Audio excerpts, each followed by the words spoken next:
연애하고 결혼 같은 거 하느니 차라리 혼자 살다 총각 귀신 되겠습니다. 여자친구 없냐고 누가 물어보면 전 이렇게 대답하곤 합니다. 내 단호한 대답에 질문하던 사람은 머쓱해지고 더 이상 저에게 어떠한 것도 물어보지 않지요. 제가 어디 신체에 결함이 있냐고요? 한참 이성이 좋아 쫓아다닐 나이에 이상하시다고요. 맞습니다.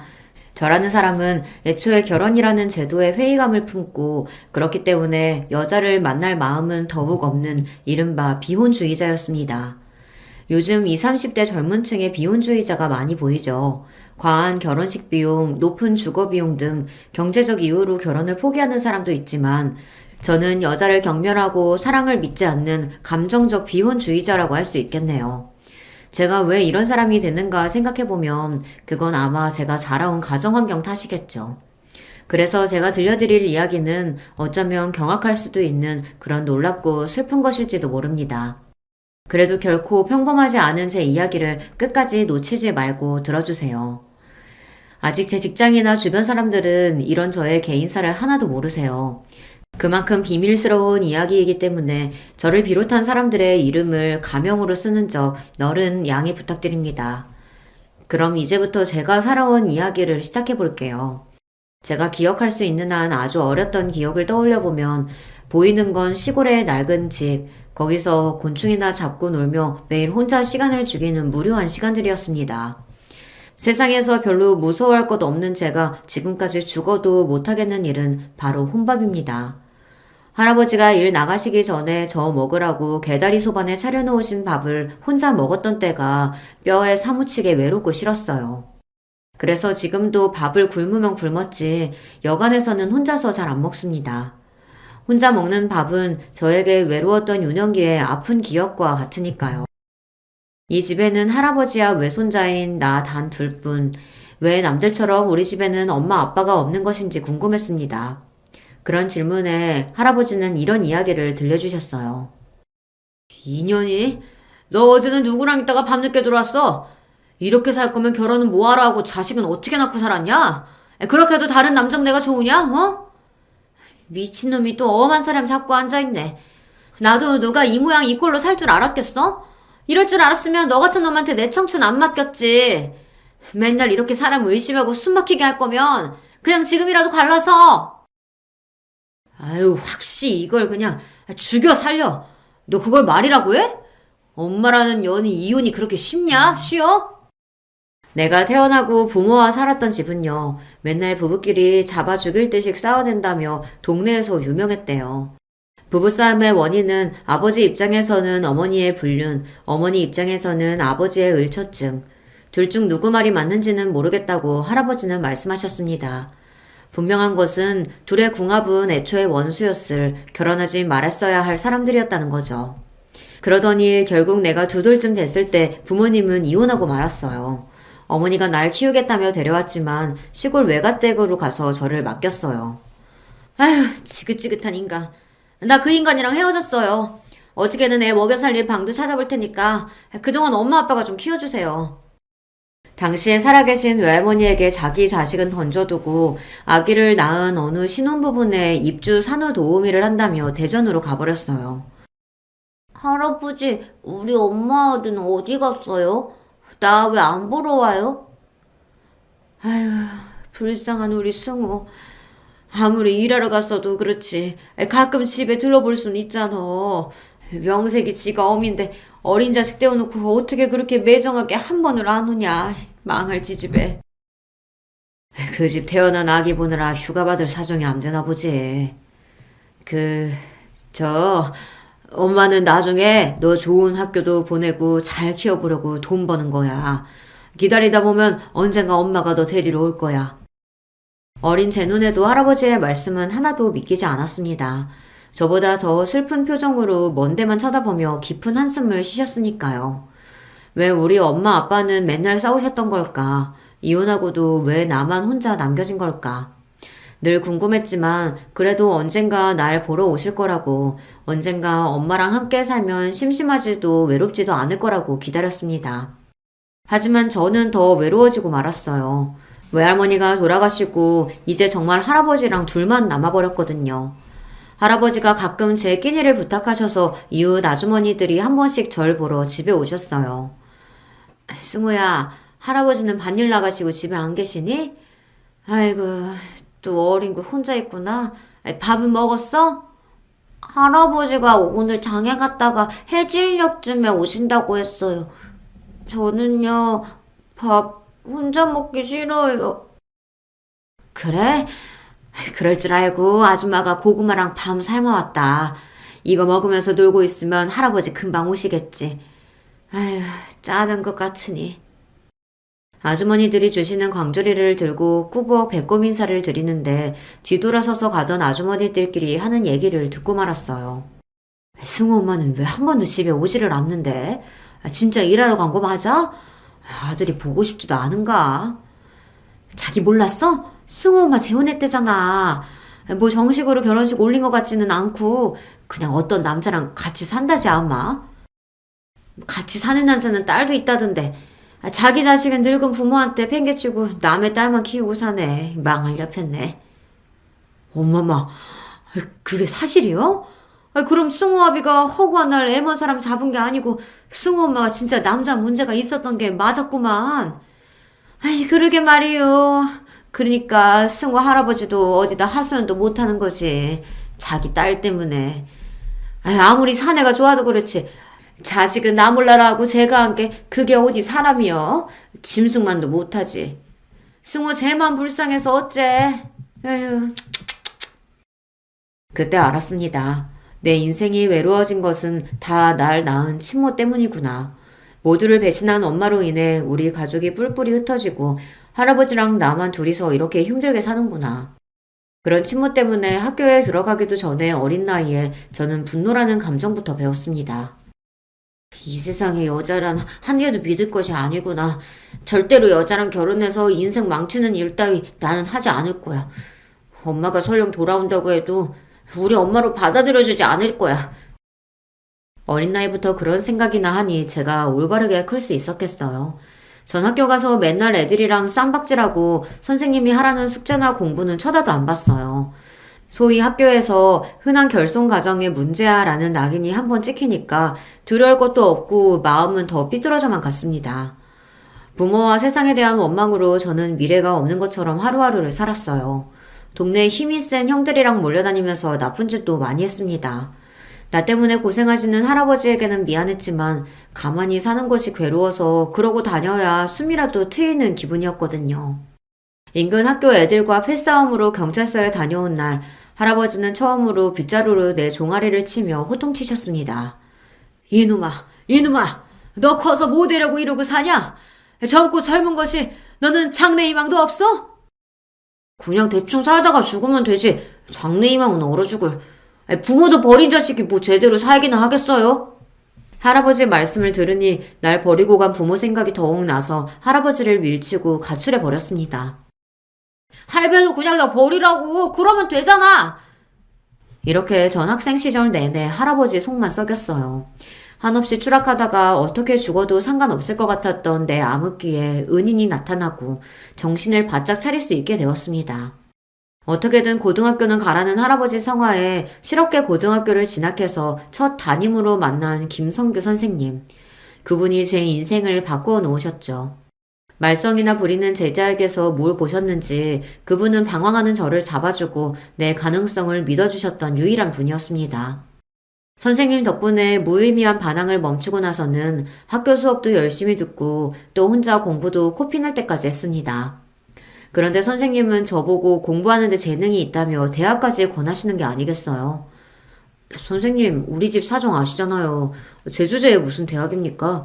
졸업하면 공장에 가든지 해서 돈이나 벌 거예요.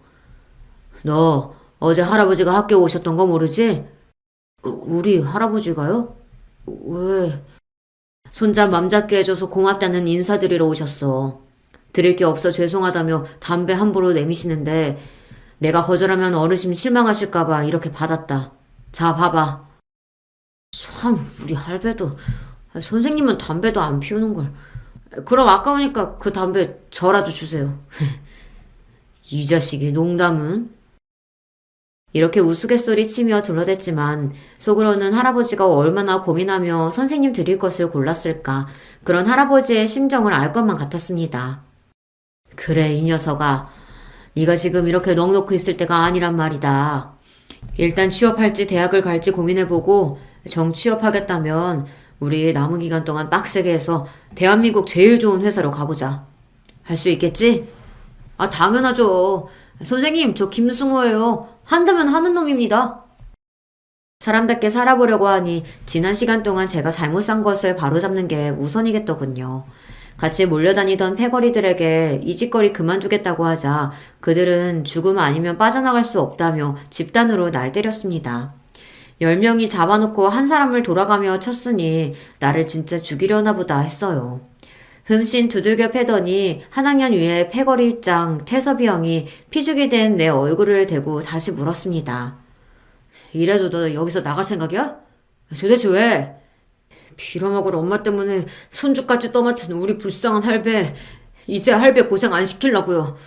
나 취직해서 돈 벌고 할배한테 효도하고 살 겁니다. 에휴, 이 지독한 새끼. 그래, 네 뜻대로 잘 살아라.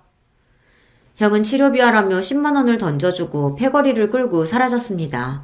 오랜 방황을 끝내고 저는 미친 듯이 공부했어요. 어디서부터 손대야 할지 모르겠으나 김성규 선생님이 주시는 교사용 문제집 중학교 것부터 계속 들여다봤습니다. 뒤늦게 한다고 하기는 했는데 고1 성적이 워낙에 형편이 없으니 나중에 전교 1, 2등을 해도 내신 등급을 따라잡을 수 없겠더군요. 그래도 하루 4시간만 빼고는 공부하고 산업기사 자격증을 따는 등 선생님이 하라는 대로 다 했습니다. 선생님의 전폭적인 지지로 대기업 생산직 몇 군데에 원서를 냈는데 그중 한 곳에 합격하는 기쁨을 맞이하게 되었어요. 그렇게 좋은 회사에 취직했다는 소식에 우리 할아버지가 덩실덩실 춤까지 추시며 얼마나 좋아하시던지요. 회사에서 신입사원으로 입사해서는 선배들한테 독한 놈이라는 소리 징글맞게 듣고 일했어요. 다들 힘들어서 피하는 교대조 야간 근무는 제가 늘 자원해서 나섰죠. 야간에 하는 근무 수당이 훨씬 더 세거든요. 인생 바닥을 기던 놈이 어디 가서 좋은 회사 다닌다고 하면 사람들이 우러러보는 그 눈빛도 짜릿했습니다. 그 맛에 더 높은 직급을 가보겠다는 꿈도 품게 되었죠. 우리 파트 누구보다 야간과 주말에 많이 나오고 위에서 시키는 일은 잘하니까 늘 상사들이 칭찬하니까 언젠간 가능할 거라고 믿었습니다. 하지만 처음 꿈을 가진 저에게 난관이 생겼어요. 20대 초반 왕성한 체력일 때는 그래도 가능했는데 사람이 참 밤일에는 장사가 없던 것입니다. 한 달에 쉬는 날이 이틀뿐이었으니 몸도 더 이상 버틸 재간이 없죠. 그런데 몸보다 더 절 힘들게 하는 건 내 일에 비전이 없다는 사실이었습니다. 연차가 하나씩 늘어가며 현실의 벽에 직접 부딪히면서 느낀 좌절감은 누구보다 열심히 살았던 만큼 더 깊고 크게 다가왔습니다. 공돌이는 공돌이라 회사에서 제가 오를 수 있는 자리는 한계가 있다는 걸 여실히 느꼈죠.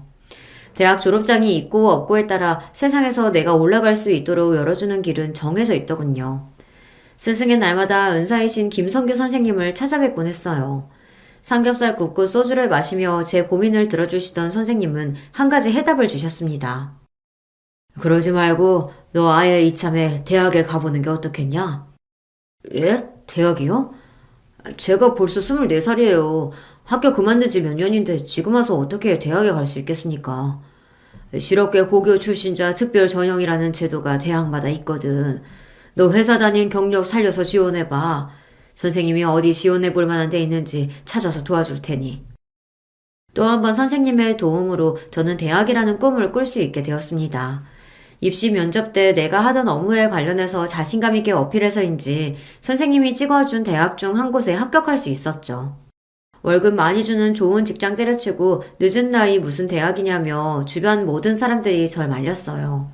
하지만 전 뭐 하나 꽂히면 코뿔소처럼 직진하는 성격이라서 누구의 우려도 귀에 들어오지 않았어요. 할아버지 역시 내 결정에 근심이 누구보다 컸겠지만 그래도 절 믿어주셨습니다. 네가 원래 어릴 때부터 아주 똑똑했었지. 나가서 돈 벌어온다고 괜히 책임감 같은 거 느낄 필요 없다.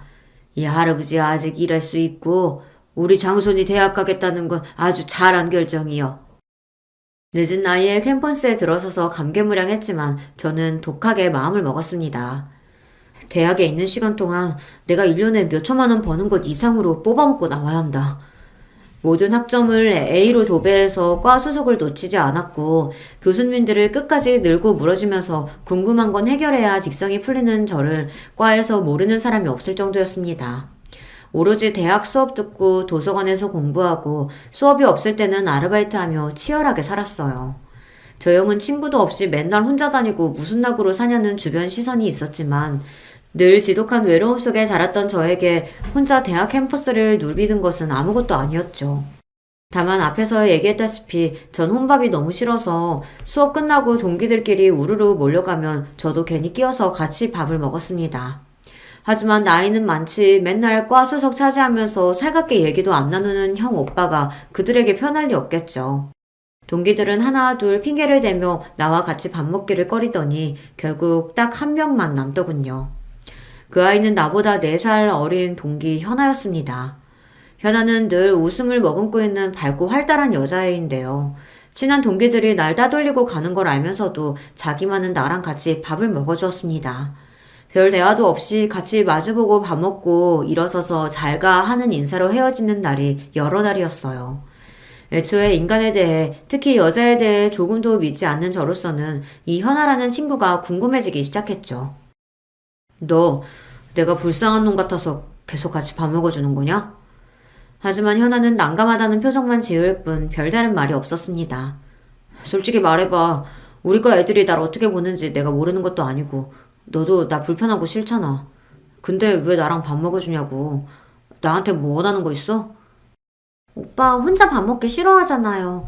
그게 마음에 걸려서. 그 때문이에요.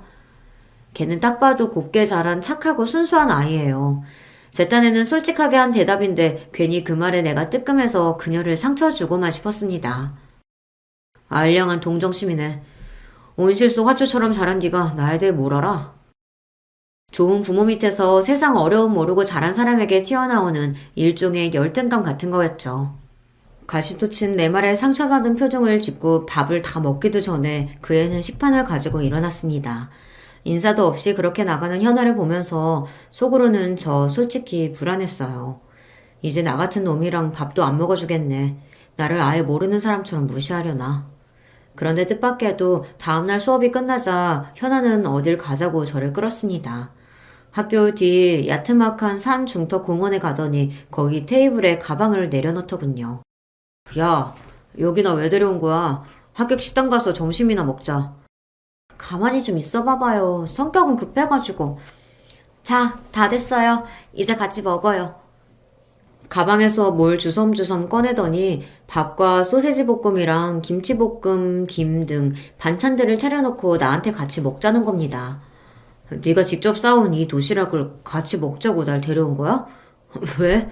나 같은 놈한테 너 왜 자꾸 잘해주는 거냐고. 소세지 반찬을 입에 넣고 우물거리던 현아는 나를 빤히 보며 얘기를 시작했어요. 그럼 나처럼 곱게 산 애가 오빠한테 잘해주면 무조건 동정심인 거예요? 이게 무슨 감정인지는 나도 처음 겪으니까 잘은 모르겠어요. 그런데 오빠같이 뻣뻣하고 무심한 사람이 자꾸 우리한테 끼어서 밥 먹는 걸 보니까 그 마음이 완전히 이해되더라고요. 나도 혼자 밥 먹는 게 죽기보다 싫은 애라서 그런가 봐요. 그저 혼밥하기 싫은 사람들끼리 같이 밥 먹으면 좋잖아요. 맨날 둘이서 학식 먹으니까 과에 이상한 소문 돌아요. 그래서 앞으로는 식당 밖에서 이렇게 먹자고요. 난 현아의 말에 얌전히 맞은편에 앉아 현아가 싸온 도시락을 먹기 시작했습니다. 너 생각보다 반찬 잘 만든다. 다 엄마가 만들어준 거지? 뭐래. 나도 어릴 때 혼자 많이 차려 먹었어요. 내가 할 줄 아는 반찬, 내가 잘 먹는 반찬은 딱 요 정도예요. 어떻게 먹을만 해요? 먹을만 하냐고? 엄청 맛있어서 네가 만든 게 믿겨지지 않을 정도다 야. 다음날부터 나와 현아는 번갈아 가며 도시락을 싸와서 함께 먹고 또 어떤 날은 식당에 가서 먹기도 하고 대학생활 내내 현아는 내 밥 친구였습니다. 그리고 학교 시험 앞두고는 내가 현아를 억지로 공부시키고 가르치면서 우리는 가깝게 지냈어요. 형, 현아랑 사귀는 거 맞죠? 내가 물어보니까 현아는 대답 피하던데. 남녀간에 꼭 붙어 지내다 보니 과 사람들은 당연히 우리가 커플인 줄 알고 있었죠. 하지만 난 현아의 손도 잡아본 적이 없었습니다. 물론 마음속 상상으로는 입도 맞춰보고 싶었어요. 그런데 그럴 용기가 없었어요. 이런저런 이유로 미뤄두었던 군대에도 가야 하고 빨리 취직해서 할아버지 생계도 책임져야 하는 현실에 여자라니 그건 무책임하다고 생각했습니다. 현아는 은근히 내가 남자로서 무슨 행동을 취해주길 기다리는 눈치였지만 그걸 알면서도 전 모르는 척 했습니다. 회사 박차고 나와 원하던 대학 졸업장은 손에 거머쥐게 되었지만 자칫 백수가 될 수 있으니까 빨리 좋은 회사에 들어가야죠. 그래서 내 조건으로 갈 수 있는 직장, 전보다 더 좋은 직장을 무수히 알아보고 문을 두드렸습니다. 전에 다니던 회사에서 같이 일했던 선배는 이번 경력사원 모집에 지원하면 면접 등에서 이전에 일했던 경력까지 인정받을 수 있다고 꼭 지원해서 같이 일하자 하셨습니다. 그곳도 좋았지만 보다 안정적으로 일할 수 있는 곳을 원했어요. 숱한 도전 끝에 드디어 전 어느 종합병원의 시설관리직으로 일하게 되었습니다. 마치 준 공무원처럼 회사 실적에 따른 압박에 시달리지 않아도 되고 일이 고되지 않으면서 급여도 괜찮은 편이었습니다. 무엇보다 잔업이 많지 않은 주간 근무라는 것도 더 좋았습니다. 내가 그리던 직장까지 잡았지만 난 여전히 현아에게 미래를 약속할 수 없었어요. 이미 20대 후반에 들어선 저에게 입영 영장이 나와버렸거든요. 더 이상 나라의 부름을 연기할 사유도 없었기에 곧바로 입대해야 했습니다. 전 거의 평생을 버림받고 여자에 대한 불신으로 살아온 놈입니다. 아니길 바라지만 군대에 있는 동안 현아가 다른 마음 먹는다고 해도 어쩔 수 없다는 생각으로 그녀에 대한 기대는 애초에 접었습니다. 미리 포기해놓지 않으면 나중에 그녀가 떠났다는 걸 알았을 때 버틸 수 없었기 때문이죠. 그런데 이게 무슨 기적과 같은 일입니까? 제대하는 날 부대 앞에서 날 기다려준 현아를 보자마자 나도 모르게 달려가 뼈가 으스러지도록 그녀를 껴안았습니다. 이렇게 좋은 여자를 지금 놓치면 난 더 이상 어떠한 사랑도 못할 것만 같았어요. 더 이상 어떤 망설임도 없이 현아를 내 여자로 만들고 세상 누구보다 행복하게 만들 것을 다짐했습니다. 우리 바로 결혼하자. 그냥 연애가 아니라 전 하루라도 빨리 그녀와 결혼하고 싶은 마음이었습니다. 그녀와 함께 살 집을 마련하기 위해 월급을 모으며 10원도 허투루 안 쓰고 재테크도 열심히 했습니다. 그런데 결혼하겠다던 제가 정작 놓친 중요한 것이 있었어요. 오빠, 여기야. 주말 데이트 약속 장소에 가보니 여자친구가 미리 나와 있었습니다. 그런데 그녀 옆에 한 중년 남성이 앉아 있었고 그분은 저를 보고 손을 흔드는 게 아닙니까? 인사드려. 내가 세상에서 제일 믿고 의지하는 우리 아빠. 갑작스러운 예비 장인어른의 등장으로 속으로는 놀랐지만 정중하게 인사부터 드렸어요. 제가 인사가 늦었습니다. 저 현아 남자친구 김승호입니다. 예쁘게 봐주십시오. 나의 머리부터 발끝까지 찬찬히 보시던 현아 아버님의 첫인상이 어쩐지 저에게 좋았습니다. 자기 딸의 남자친구면 이것저것 궁금한 것들이 많으셨겠죠. 이를테면 양가 부모님 뭐 하시는지, 직업은 뭔지, 쌓아놓은 경제력은 어떤지 등 현실적인 질문들 말이죠. 하지만 그런 질문은 하나 없이 아버님은 대뜸 이것부터 물어보셨습니다. 자네 혹시 낚시 좋아하는가? 네, 좋아합니다. 바빠서 지금은 잘 못 다니지만 할아버지 따라서 어릴 때부터 민물 낚시 자주 해봤고요. 그래? 내 대답이 썩 마음에 드셨는지 현아의 아버님은 한바웃음을 지으며 고개를 끄덕이셨습니다. 옆에 있던 현아는 눈을 찡긋거리며 말했어요. 아빠, 그거 아세요? 요즘 아내들이 제일 싫어하는 남편의 취미 1위가 낚시래요, 낚시.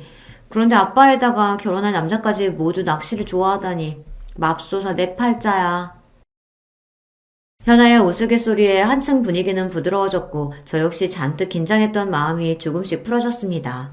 식사하고 즐겁게 대화를 가진 자리를 마치고 나오면서 현아의 아버님은 저에게 자기가 아는 좋은 낚시터에 다음번에 같이 가자고 말씀하셨어요. 그리고 저희들끼리 조금 더 놀다가 오라며 용돈까지 제게 주셨는데요. 한사코 거절하는 저에게 이렇게 말씀하셨습니다. 아빠가 자식들 용돈 주는 건 그냥 고맙습니다 하고 받는 거야. 자식들 먹고 쓰는 돈 벌려고 부모가 열심히 돈 버는 거 아닌가? 자, 그럼 나는 이만 가네. 아버님의 뒷모습을 보며 전 알 수 없는 뭉클함을 느꼈습니다. 전 한 번도 그렇게 좋은 부모를 가져보지 못했으니까요. 예비 장인어른에게서 아버지라는 존재를 처음으로 어렴풋이 느낄 수 있었고, 그 울타리가 얼마나 넓고 따뜻한 것인지 알 수 있었습니다. 오빠, 지금 우는 거야? 설마 내가 갑자기 우리 아빠 데리고 와서 많이 놀란 거구나. 미안해. 눈시울이 붉어진 나를 보고 미안해하는 여자친구가 참 예뻐 보였습니다. 그 고마운 여자친구의 얼굴을 품에 묻고 그랬습니다. 아니야, 지금 이 순간이 너무 감사하고 행복해서 나도 모르게 울컥했나 봐. 현아, 너는 나한테 천사야. 내가 가져볼 수 있는 모든 행복을 가져다 주는 천사. 그날 이후 우리의 데이트는 조금 달라졌습니다. 내가 너무 눈치가 없나 라고 말씀하셨지만 아버님은 종종 우리의 데이트에 끼어 함께 하셨어요. 만나볼수록 그분은 격이 없고 사람을 편안하게 해주는 그런 분이셨습니다. 사람에 대한 불신과 고독함으로 점철되었던 저는 점차 여자친구의 가족처럼 좋은 가정을 이루고 싶다는 꿈을 키우게 되었어요. 아주 오래전부터 현아와 결혼을 꿈꾸면서도 사실은 자신이 없었습니다. 양쪽 부모 없이 자랐고 몹쓸 놈처럼 살았던 내가 사랑을 제대로 베풀어 줄 수 있을까? 우리 부모처럼 내가 가정을 망쳐버리는 건 아닐까? 도끼 하나로 대학 졸업장이며 직장이며 내 딴에는 열심히 읽어놓은 것들이 세상 사람들 기준에는 부족하다는 것을 저 자신이 잘 압니다. 더구나 딸을 시집 보내야 할 남자로서는 더욱 기대에 못 미치는 사람이겠죠. 그렇게 가진 것 없는 저를 좋게 봐주시고 친자식처럼 대해주시는 아버님의 진심이 의아하기도 했지만 점차 감사함으로 받아들이기 시작했습니다. 물론 현아의 어머님은 저를 별로 마음에 들어하지 않으셨어요. 저에게는 어머님의 그런 모습이 원망스러운 것이 아니라 도리어 당연하다고 생각했습니다. 제 가정 환경 때문에 곱지 않게 보는 시선은 어려서부터 익숙했으니까요. 그리고 장모님도 언젠가 날 인정해 주실 거라는 이상한 믿음마저 들었던 건 아마 현아와 아버님 덕분이 아닐까 합니다. 우리 할아버지에게 현아를 결혼할 여자라고 인사시켜 드렸을 때 그 무뚝뚝하신 영감이 나를 대할 때와는 영 딴판으로 대하셨습니다. 아주 잘 왔어요. 승호가 불쌍하고 가여운 아이지만 그래도 자기 사람은 끔찍히 챙기는 녀석이지. 오죽하면 할아버지 책임지겠다고 20 되기도 전에 일해서 돈 벌어 왔겠어? 상처 많은 아이니까 아가씨가 잘 보듬어 줘요. 이놈 앞으로 잘 부탁합니다. 한참 어린 여자친구에게 존댓말까지 써가며 공손하게 말씀하시는 할아버지에게 우리는 적잖이 놀랐습니다. 네, 아무 걱정하지 마시고 승우 오빠는 저만 믿고 맡겨주세요. 그런데 할아버지, 여기 이렇게 파스 다 붙이면 피부암 걸리셔서 안 돼요. 마치 어린 시절 만났던 할아버지를 세월이 흘러 다시 만난 것처럼 친근한 모습으로 현아는 우리 할아버지를 대해주었습니다. 자기 손으로 할아버지 파스를 새로 붙여주면서 소근소근 내 흉도 보던걸요. 이렇게 상황이 흘러가니 현아와의 결혼은 꿈이 아니라 곧 다가올 현실이 되었습니다. 양가에서 우리를 축복해 주시니 곧 있을 상견례도 형식적인 인사다 그렇게만 생각했죠. 이제부터 제가 감히 예상치 못한 엄청난 일들이 몰려올 거란 걸 그땐 까맣게 몰랐으니까요. 상견례 장소는 할아버지 사시는 동네에 있는 식당이었습니다. 예비 장인어른께서 연로하신 우리 할아버지를 배려해 주신 덕분이었죠. 할아버지를 모시고 같이 식당 복도를 통해 예약한 방으로 걸어가고 있을 때 저 멀리 예비 장인어른의 목소리가 들렸습니다. 아니, 이 동네는? 그러니까 승호 할아버님이 이 동네에 사신단 말이지? 기묘하구만. 이윽고 문을 열고 들어오는 할아버지와 장인어른을 쳐다보는데 이미 두 분은 서로 눈을 맞추고 있는 상태셨습니다. 아니, 두 분은 단순히 눈을 맞춘 것이 아니라 서로 빤히 보며 믿기질 않는 표정을 지으셨어요. 자네는 어떻게 자네가 이 자리에 있는가? 할아버지 못지않게 예비 장인도 할아버지께 뭐라 말씀도 못하시고 진땀만 흘려댔습니다. 그렇게 당황하시는 할아버지나 예비 장인어른의 모습은 본 적이 없어요. 아버님, 그러니까 지금 제왕이가... 장인어른이 무슨 말을 하려고 하던 그때 할아버지는 다리에 힘이 풀려 쓰러지고 마셨어요. 그 자리에 있던 모두 놀라 무엇을 어찌할 바를 몰랐습니다. 할아버지가 어떻게 되실까봐 무서운 나머지 불이 나게 쓰러진 할아버지를 업고 병원으로 갔죠. 혹시 할아버지에게 큰 병이 생긴 건 아닌지 걱정하며 병원 의사에게 상태를 물어보니 일단 지금 상태 같아서는 혈압과 당뇨로 인한 일시적 쇼크 같아 보이니 안심하세요. 그래도 워낙 곤영이시니까 몇 가지 검사차 입원실로 옮겨 환자분 지켜봅시다. 안도의 숨을 쉬고 누워 계신 할아버지를 보고 있었습니다. 어느새 이렇게 나이를 잡수시고 건강이 나빠지셨는지를 걱정하던 그때 할아버지는 눈을 깜짝 뜨셨어요. 할아버지, 이제 정신이 드세요? 분명 의식을 차리셨고 눈동자를 여기저기 살피는 모습이 괜찮아 보이시긴 하는데 제 질문에 할아버지는 아무 대답이 없으셨습니다. 그러고 한참 뒤에 할아버지 입에서 뜻밖의 질문이 나왔어요. 너 이 결혼 반드시 해야 하겠냐? 아니, 갑자기 무슨 말씀이세요? 할아버지께서도 우리 현아 이뻐하셨잖아요. 갑자기 왜 그러시는 거예요?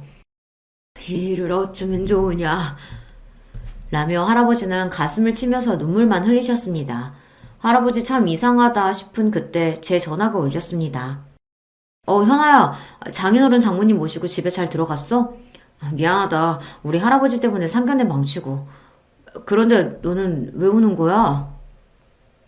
수화기 너머로 분명 현아가 울고 있는 소리가 들렸습니다. 오빠, 갑자기 우리 아빠가 이 결혼 없던 일로 하라고 무섭게 돌변하셔서 말씀하셔. 엄마도 이 기회에 잘 됐다며 아빠 거들고. 갑자기 부모님 모두 우리 결혼 반대하겠다는데 이를 어쩌면 좋아? 할아버지는 이유도 없이 갑자기 쓰러지시고는 내 결혼을 안타까워하시질 않나. 상견례에서 서로 뭘 한 것도 없는데 갑자기 태도를 바꾸신 장인어른이나 저로서는 정말 이해할 수 없는 일이었습니다. 순탄하게 흘러오던 결혼은 이제 양가의 반대에 부딪히고 말았습니다. 그렇게 날 따뜻하게 대해주시던 장인어른은 이제 절 보려고도 하지 않고 제 전화도 받질 않으셨어요.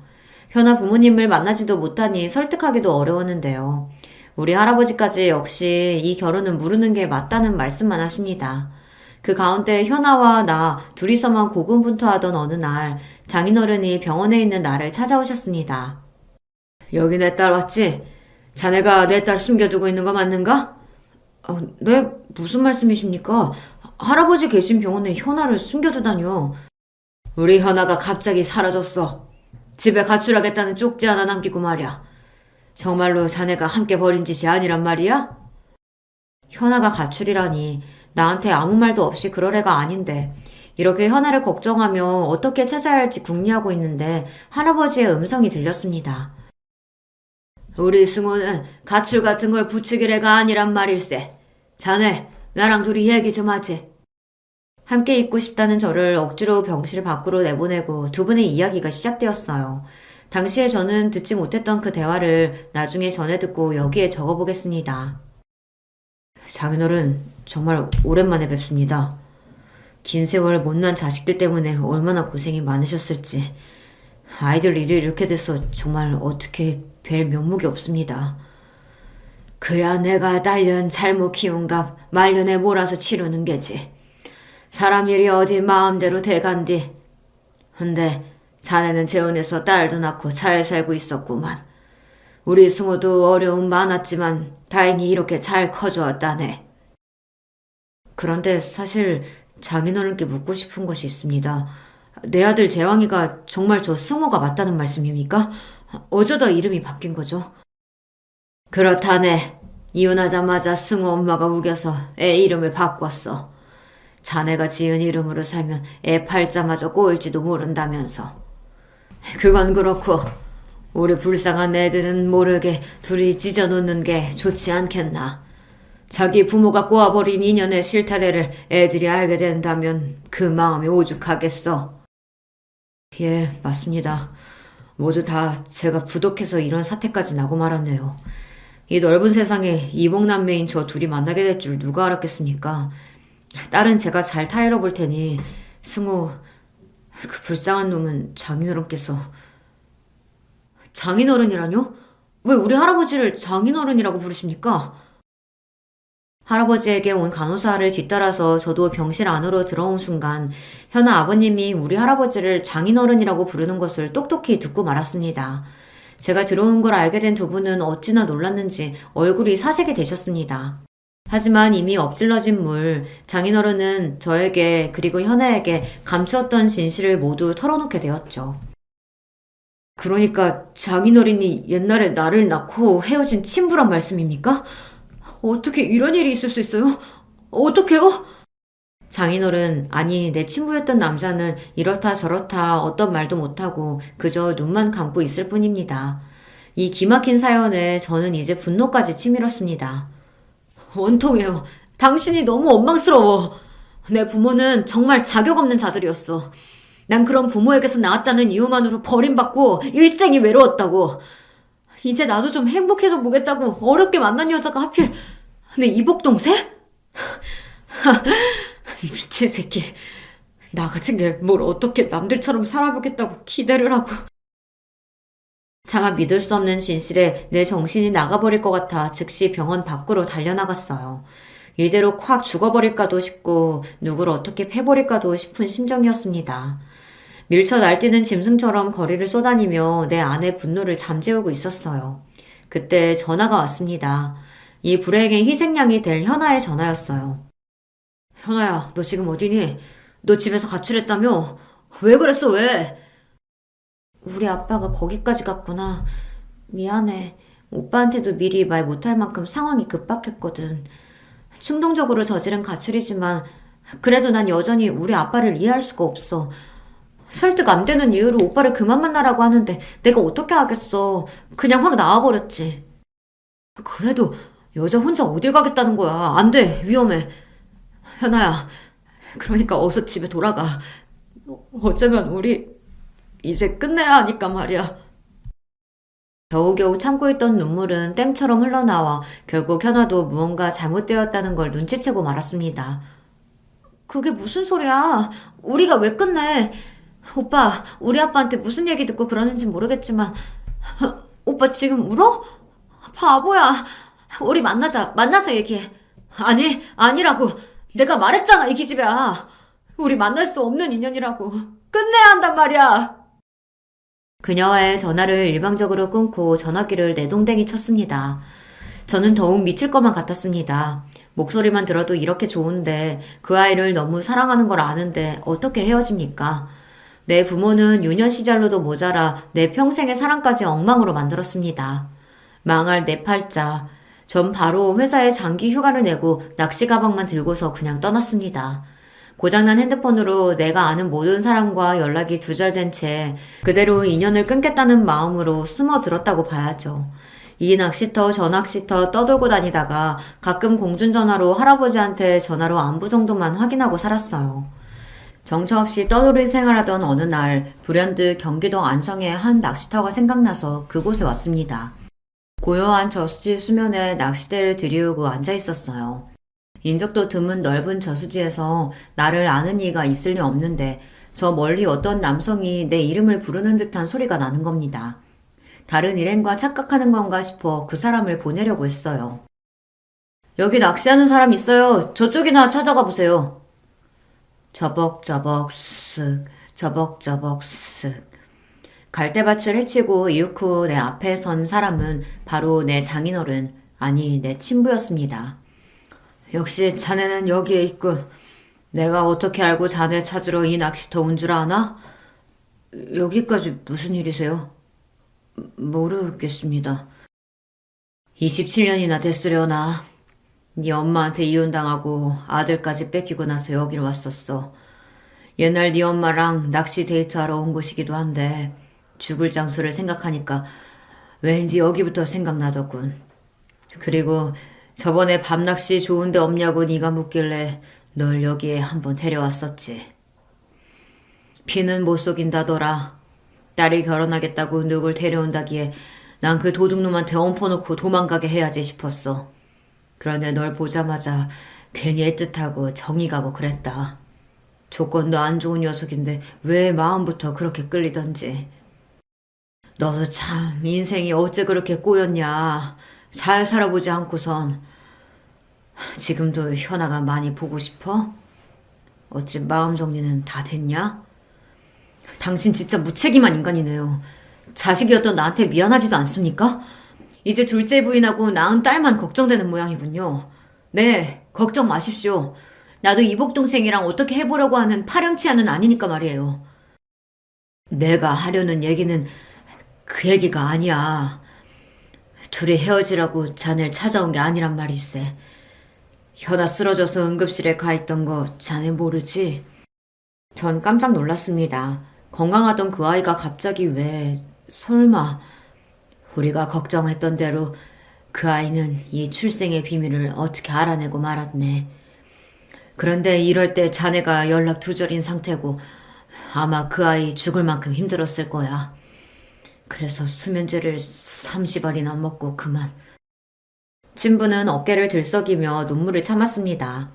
저 역시 불쌍한 현아 생각에 울음을 터뜨리고 말았어요. 우리 둘은 각자의 눈물을 쏟아내고 진정되기까지 시간이 필요했어요. 그 사이 물고기가 입질을 하는지 낚싯대에 찌가 울렸지만 그것과 씨름할 겨를은 없었죠. 현아는 지금 괜찮아진 겁니까? 다행히도 제 엄마가 바로 발견해서 병원 처치를 받아서 괜찮다네. 그리고 내가 너를 찾아온 건 네가 모르는 또 다른 이야기를 하기 위해서야. 사실 현아는 네 이복 동생이 아니다. 지금 현아 엄마가 전에 같이 살던 남자 사이에서 낳은 딸이지. 그러니까 나와 또 너와 피 한 방울 안 섞인 생판 남이라고. 네? 이건 또 무슨 말씀이세요?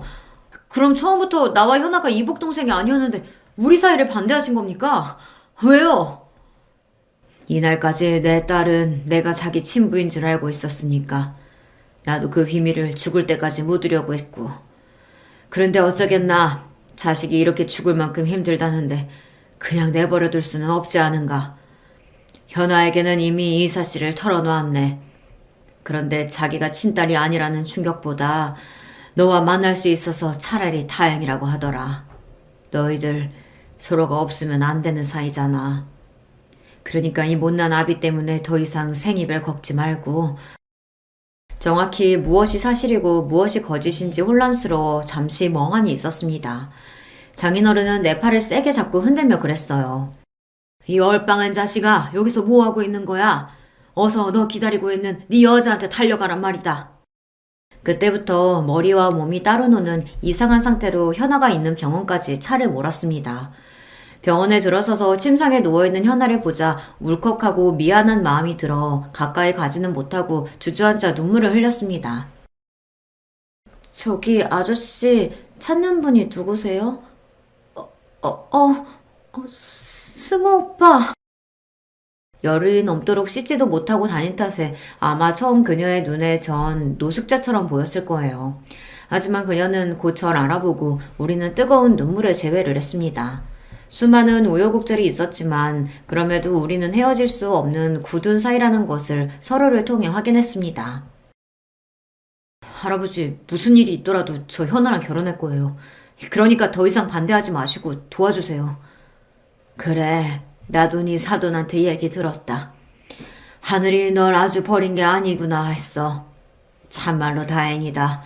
그리고 그동안 널 속여서 미안하구나. 아니에요. 할아버지 입장에서 그럴 수 있다고 이해합니다. 지금은요. 그 얘기가 아니야.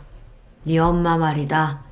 너 학교 다니던 어렸을 때 네 엄마가 죽었다고 했는데 그게 거짓이었어. 십수년 전 제가 엇나가던 시절 걱정이 컸던 할아버지는 저를 엄마 밑에서 키우게 해야겠다고 마음먹으셨답니다. 엄마가 울산 어디에 살고 있다는 소리를 듣고 수소문해서 찾아가서 결국 찾고 말았죠. 그런데 주변에 누가 볼까 두리번거리던 엄마는 할아버지를 어디 근처로 데려가서 따지듯 물었습니다. 아빠가 여기를 어떻게 알고 왔어요? 나 왜 찾아온 거예요? 뭐 돈 필요해? 이거사, 몇 년 만에 만나보는 아비한테 보자마자 그게 할 소리냐? 집에 찾아오기 힘들면 가끔 전화나 한 통 넣으면 되지. 승호가 보고 싶지도 않아. 하지만 하나뿐인 네 자식이 엄마 사랑 못 받고 괴로워서 사고만 치는데 네가 와서 잡아줘야 할 거 아니야. 네가 어떻게든 해봐야지, 어민데. 그놈 그러는 거 다 제 아비피 물려받아서 그런 거야. 그 새끼랑 낳은 아들 하나 때문에 잘 사는 지금 내 인생 포기할 마음 조금도 없어. 그러니까 아빠는 지금처럼 승우 키우고 나랑은 모르는 사람처럼 살자고요. 아무리 설득했지만 소용이 없었다. 그래서 집에 돌아와서 승우 너한테 그랬다. 네 엄마는 죽어버렸다고. 그래야 네가 엄마 안 기다리지. 기약 없는 그리움보다 더한 벌이 세상에 어디 있겠니? 젊은 놈 앞으로 기펴고 제대로 살려면 차라리 제 엄마 죽었다고 하는 편이 낫지. 엄마라는 사람이 참... 내 엄마가 저 정도 쓰레기라는 이야기를 들으니 기가 막혔습니다. 이제 와서 내가 이런 이야기를 하는 건 네 장인어른 될 뿐 미워하지 말라는 거요. 이제 한 가족으로 살 사이인데 괜한 미움이나 오해 품으면 안 되지. 너희 아버지는 그럴 의무도 없는데 나중에 너 필요할 때 쓰라고 5천만 원 엄마한테 줬어. 대출까지 받아서 힘들게 마련했다고 들었는데 그걸 네 엄마가 들고 간 거지. 그 사람 늘 아들인 너 생각하고 직접 못 키워준 걸 미안하게 생각하고 있을 거다. 그러니까 장인어른 아빠처럼 믿고 따르며 잘 살아라. 그럼 내 엄마는 지금 살아있다는 건가요? 아니야. 네 엄마는 결국 몇 년 전에 세상을 떠났다. 어느 날 갑작스러운 사고로 사망한 엄마의 장례는 같이 살던 울산 가족들이 치렀다는 그 소식조차 나중에 한참 지나고서야 들었다고 합니다. 딸 장례식도 모르고 지나가서 할아버지 혼자 몹시 애통해하셨다는데 저는 그런 엄마가 보고 싶지도 않고 안타깝지도 않았습니다. 집채만한 파도와 바람이 몰아치는 바다도 하루아침에 잠잠해지듯이 내 인생은 그 후 모든 것이 안정을 찾게 되었습니다. 아무 문제 없이 현아와 결혼식을 올리고 신혼부부로 사이좋게 살며 넉 달 전 현아가 임신한 경사까지 생겼죠. 이렇게 저는 더할 나위 없이 행복한 하루하루를 보내고 있습니다. 다만 요사이 우리 부부에게 고민 한 가지가 있어 여기 계신 분들께 여쭤보고 싶으네요. 솔직한 성격의 아내는 자기 엄마만 아니면 모든 관계를 터놓고 편하게 지내고 싶은데 아직 아무것도 모르는 엄마가 걱정이라고요. 자신의 말실수로 나중에 장모님만 빼고 우리끼리 모든 비밀을 공유한 것을 알게 되면 그 상처와 배신감이 더 크지 않겠냐는 것입니다. 저 역시 장모님에게 이 모든 사실을 알려야 좋을지 선뜻 답이 안 섭니다. 물론 아버님과 할아버지는 장모님이 모르시는 게 좋겠다는 입장이시지만 말입니다. 아내가 장인어른이 자기 친부가 아니라는 사실을 안다는 것과 저와 장인어른의 관계를 장모님에게 끝까지 비밀로 해야 할까요? 여러분의 생각이 궁금합니다. 이렇게 길었던 저의 이야기를 모두 털어놓으니 어쩐지 속이 후련한 기분입니다. 또 제 사연을 들어주신 여러분에게 고맙습니다.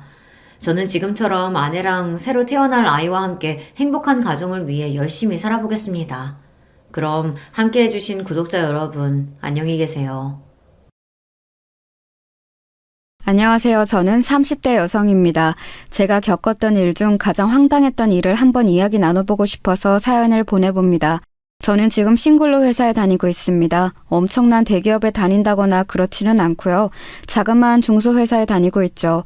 나름대로 직급도 과장까지 달았고 회사는 작지만 탄탄합니다. 직원은 30명 정도가 되는데 재정 문제도 없고 분야가 확실해서 든든한 회사예요. 물론 작은 회사이니만큼 연봉이 높지는 않습니다. 원래 제가 이 나이까지 미혼으로 남아있을 생각은 아니었어요. 물론 지금 30대까지 처녀인 게 흠이 되는 세상은 아니지만 저 개인적으로는 일찍 결혼해서 아기도 한 두셋 낳고 빨리 키운 후에 남편과 둘의 즐거운 노후를 누리자, 이런 게 인생 계획이었거든요. 자식들 잘 기르고 싶은 목표도 있었고요. 그래서 대학 졸업 후에 가능한 빨리 결혼을 하려고 했습니다. 거의 취업과 동시에 결혼하려고 작정하고 예비신랑하고 약혼까지 했었죠. 약혼이라고 해서 뭐 거창하게 약혼식 같은 걸 했던 건 아니고요. 예비신랑이 저한테 먼저 반지 하나를 주고 우리 꼭 결혼하자, 이런 식으로 약속했었거든요. 예비신랑 이야기를 먼저 해드려야겠네요. 저 대학 시절에 만난 사람이었는데 대학 동기였습니다. 저한테 약혼하자고 할 때는 군대에서 갓 전역한 시기였지요. 아무래도 여자하고 남자는 군대 때문에 졸업시기 차이가 있으니까요. 참 성실하고 착하고 숲기 없는 사람이었습니다. 적어도 제가 당하기 전까지는 저 자신을 그렇게 생각하고 참 사랑하던 남자였어요. 처음 대학에 입학했을 때 동기끼리 MT도 가고 하잖아요. 그때 먼저 친구로 친해졌습니다. 당시 저하고 남자친구, 그러니까 예비신랑은 같은 과여서 먼저 친해졌고요. 서로 썸을 타면서 같은 동아리에 들었는데 거기에서 만난 같은 학번 친구가 있었습니다. 그런데 그 친구가 의대였어요. 아주 예쁘기도 하고 의대라서 뭔가 같은 학교 내에서도 넘사벽이라는 이미지가 있었죠. 아무래도 의대하고 다른 과는 같은 학교라고 해서 입결이 비슷한 수준이라고 할 수가 없잖아요. 공부하는 수준 차이가 엄청나게 났으니까요.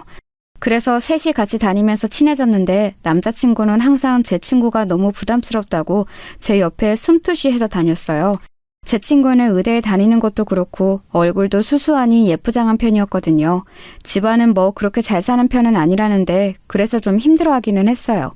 의대에는 잘 사는 학생들도 많고 애초에 부모님도 의사인 경우가 많아서 그 친구가 아무래도 힘든 모양이더라고요.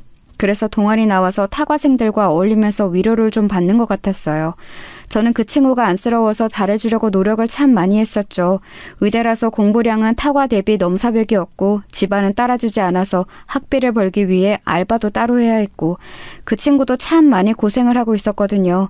그런데 그런 상황에 남자친구는 제 옆에 숨어서 그 친구가 부담스럽다며 피하고 있으니 좀 답답하게 느껴졌었죠. 그 당시에는 그저 썸 타는 관계였던 남자친구하고 정식으로 사귀게 되고 난 이후에도 언제나 그랬어요.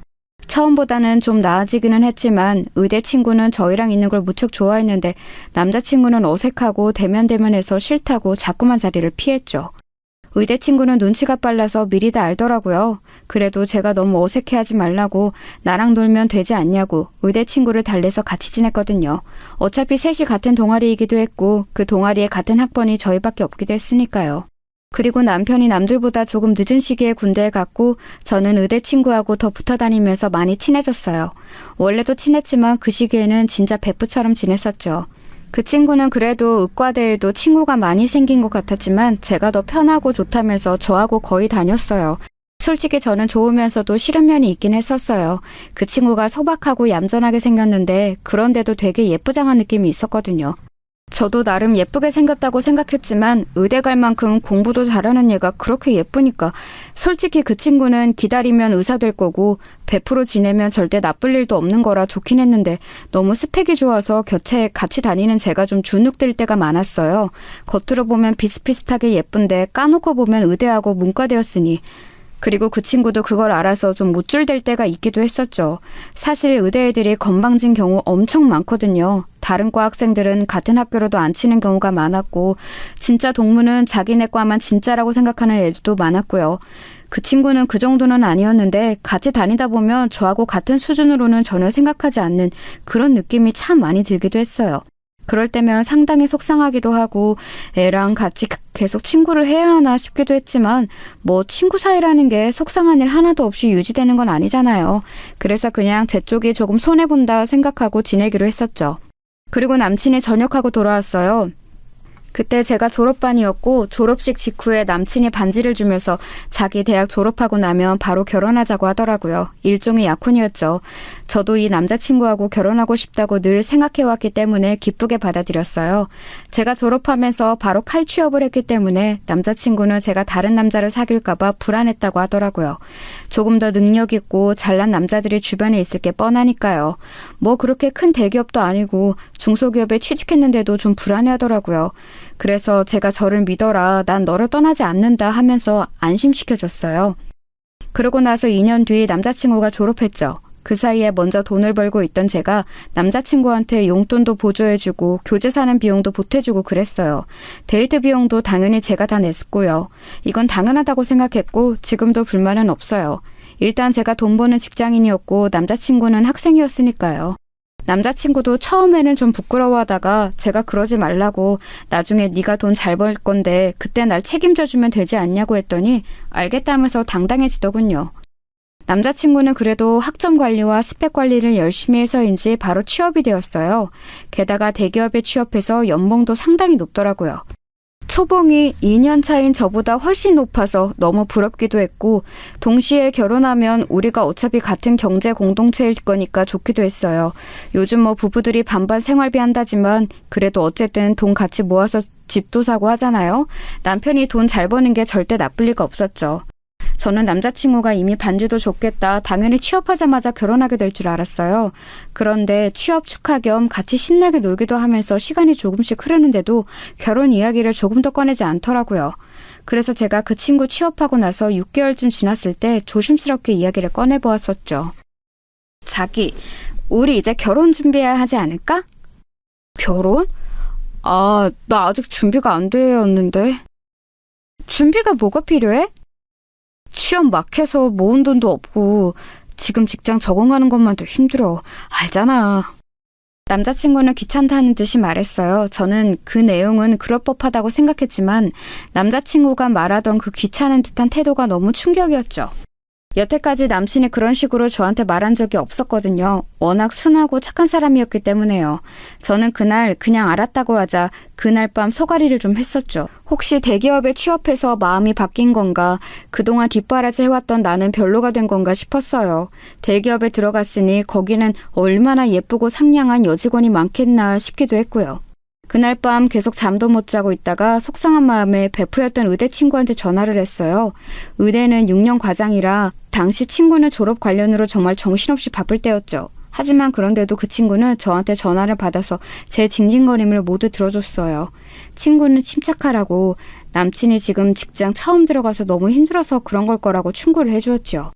원래 직장 처음에 들어가면 적응하기 힘든 거 너도 겪어봐서 알지 않냐는 말에 정신이 조금 들기는 했어요. 국가고시니 졸업이니 해서 힘들고 피곤할 텐데 이런 제 징징거림에 고민 상담을 해주는 베프한테 고맙기도 했고요. 저는 베프의 말을 듣고 남친을 믿었습니다. 실제로 남자친구는 아주 피곤하게 끝없는 야근에 시달리고 있었어요. 남친이 들어간 대기업은 초봉이 높고 이름값도 높은 곳이었지만 그 연봉을 괜히 주는 게 아니더라고요. 게다가 워낙 스펙 좋고 잘난 사람들만 들어와서인지 그 사이에서 성과를 내야 하는 게 너무 힘들다면서 남친이 힘들어했어요. 저는 옆에서 그럴 때마다 다독거려 주었고 남친은 저밖에 없다면서 하소연을 하고는 했었죠. 결혼 이야기는 당분간 하지 말아야겠다 싶기도 했어요. 저렇게까지 힘들어하는 사람 앞에서 결혼 이야기는 좀 너무한 것 아니겠어요? 물론 저야 하루라도 빨리 결혼하고 싶은 마음이 있었지만 양쪽 모두가 하고 싶어야 할 수 있는 게 결혼이었으니까요. 제가 다정하게 다독여주고 나면 남친은 고맙다고 저한테 고급스러운 명품 지갑 같은 걸 선물로 사다 주기도 했고 꽃다발이나 작은 액세서리 같은 걸 사주기도 했어요. 고마운 마음을 매번 표현해주는 남친 덕분에 저도 크게 불안하지는 않았었지요. 다 좋았는데 남친의 사고방식 같은 게 좀 변해가는 게 느껴지더라고요. 대기업에 있으니까 뭐든지 성과 위주라고 해야 할까요? 눈에 보이는 뭔가를 이뤄내지 않으면 회사에서 닥달을 당하니까 그런 회사 생활이 몇 년째 길어지면서 사람이 바뀌더군요. 저는 작은 회사에 다녀서 돈은 많이 못 받아도 그런 건 없었거든요. 동료 직원은 어떨 때는 친구 같기도 했고 사람들도 뭐 불만은 있지만 인간적으로 친밀하고 그런 사이였어요. 저희 회사가 조금 더 그런 면이 있기도 했고요. 그런데 남자친구는 회사 동료하고 그런 게 어딨냐면서 인사 시즌 되어보면 전부 다 경쟁자라고 화를 내고는 했어요. 그럴 때면 대학 시절 그 다정하고 착하던 남친이 맞나 싶은 생각이 들어서 의아해지고는 했었는데요. 하지만 저한테는 항상 잘했으니까 뭐라고 할 마음은 안 생기더라고요. 사람이 환경에 따라 변할 때도 있는 거지 싶기도 했고요. 뭐 사람이 언제나 똑같은 상태로 평생 살 수는 없는 것 아니겠어요? 그러면서 거의 3년 정도가 지났을 거예요. 4년 가까이 지났던가? 아무튼 이제 회사에서도 남친이 신고딱지를 떼고 어엿한 선임이 되어 있을 무렵이었죠.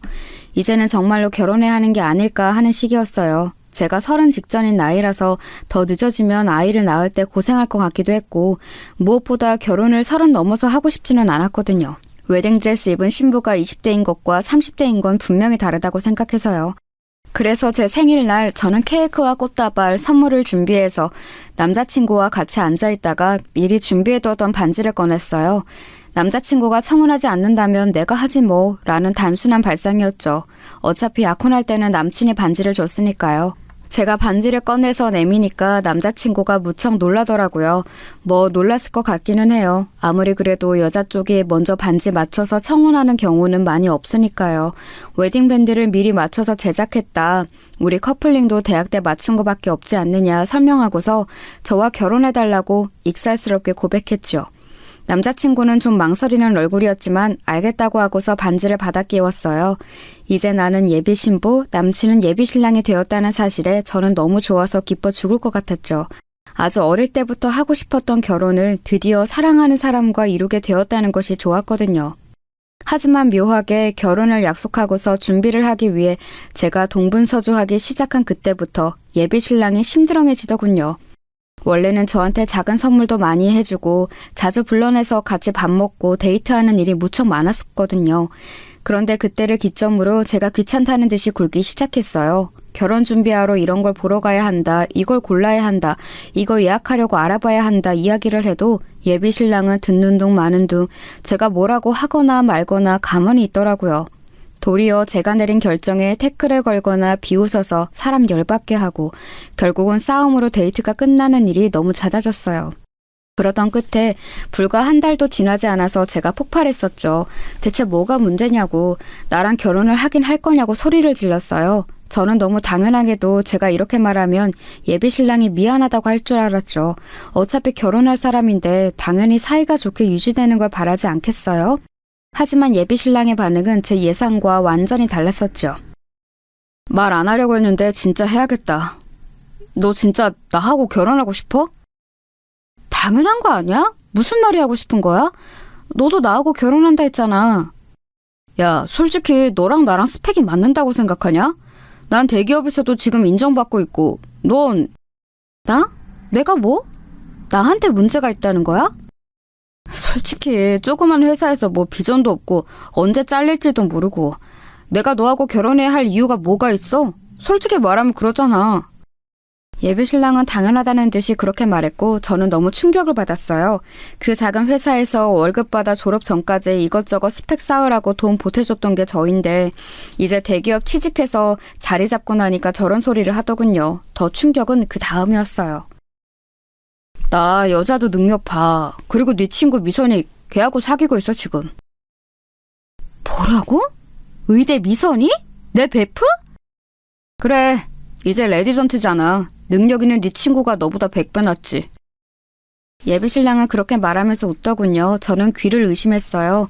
비록 그 친구가 너무 바쁜 인턴과 레지 과정을 거치면서 자주 연락을 할 수 없어 요즘 조금 뜸해졌다고는 해도 대학 시절부터 지금까지 베프인 건 확실했거든요.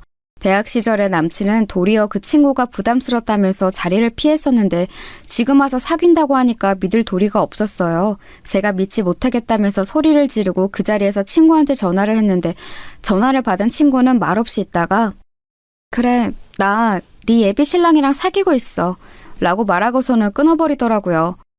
정말 세상이 무너지는 것 같았어요. 제가 울고 있는데도 예비 신랑은 저를 돌아보지도 않고 나가버리더군요.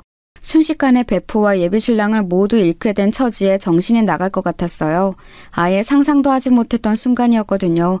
베프하고 다시 연락이 되지 않는 기간이 길어지고 있었지만 그건 걔가 너무 바빠서였고 예비 신랑하고 결혼 준비가 어느 정도 되고 나면 연락을 할 생각이었어요. 하지만 그 사이에 예비 신랑은 그 친구하고 바람이 나 있었던 거였죠. 대체 언제부터였는지는 잘 모르겠어요. 지금까지도요.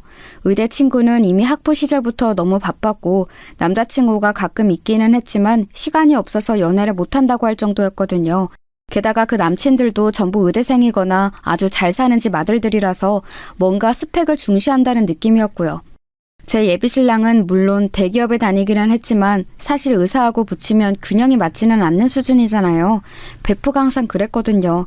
의사들은 평범한 직장인 사람하고 결혼할 거면 그 집안이 엄청 잘 사는지 본다고요. 최소한 나중에 개인병원 개원은 해줄 정도가 되어야 결혼하는 게 수지가 맞는다고 했어요. 하지만 제가 알기로 예비 신랑의 집안은 절대 그 정도 아니었고요. 그냥 저냥 보통 먹고 사는 평균적인 한국 가정이었어요. 도리어 좀 가부장적이고 답답한 가풍이라는 것 정도는 알고 있었지만 예비 신랑을 사랑했기 때문에 제가 참고 결혼하려던 예비 시댁이었거든요. 제가 의사 친구한테 전화를 걸어서 뭔가 물어보려고 하거나 화를 내려고 했지만 잠깐 받아서 비우고 끊어버리는 게 너무 속이 상했어요.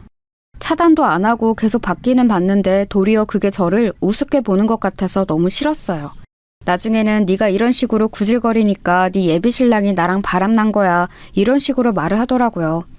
예비 신랑도 제가 전화를 하니까 문자로만 귀찮게 하지 말고 이제 포기해. 난 네 친구하고 결혼할 거야 라고 왔어요. 그러고서는 차단해버리더군요. 너무 억울하고 화가 나서 저는 대학 단톡방 동기들한테 하소연을 했어요. 사정을 털어놓자 동기들은 당연히 경악하면서 제대로 말도 잇지 못했었죠. 그 친구들도 당연히 연줄이 있어서 그 의대 친구와 전 예비신랑 쪽하고 겹치는 지인들이 있었어요. 솔직히 제가 이런 식으로 당한다면 최소한 대학 내 인맥 사이에서 언플이라도 잘 해놔야겠다는 생각이 들어서 한번 당해봐라는 심정으로 전부 다 풀어버렸죠. 아마 이성이 있었으면 그렇게 내밀한 이야기는 단톡방에다 안 했을 것 같은데 그때는 이거고 저거고 없이 머리가 돌아버려서 그냥 맛 좀 봐라 하고서는 다 이야기를 해버렸어요. 친구들은 다 같이 붕괴해졌고 혹시라도 그 둘 결혼이라도 하게 되면 자기들이 단체로 하얀 원피스를 입고 가주겠다고도 해주었어요. 그래도 동기들이 같이 화를 내주어서 그것만으로도 마음의 위로가 많이 되더라고요. 제가 억울하다는 사실을 아는 사람이 있다는 사실 하나만도 좋았어요. 그런데 단톡방에 있던 친구 한 명이 뭔가 이상하다면서 말을 꺼냈어요. 야, 그런데 그러고 보니까 미선이 걔 레지치고 꽤 논다던데? 그게 무슨 말이야? 원래 의사 그 연차 때는 정신없잖아. 근데 남자를 그렇게 만나고 다닌다고 하더라고. 한 번에 뭐 셋도 만나고 그랬대. 완전 문어다리였다고. 뭐? 걔 원래 엄청 얌전하지 않았어? 아우 야, 그건 네가 그냥 걔랑 친해서 좋게 봐준 거고 학부 때부터 유명했어. 걔 하도 남자 찔러보고 다녀서 의대에서 왕따 된 거잖아. 그래서 의대 안에서 못 놀고 타과 애들 사이에서 동아리 활동했는데 너가 친하게 지내준 거고. 저는 정말 여태까지 전혀 모르던 일이었어요. 친구들은 다 알았지만 그래도 걔하고 베프인 저를 생각해서 앞에서 기분 상할 만한 말은 꺼내지 않고 싶었다고 하더라고요.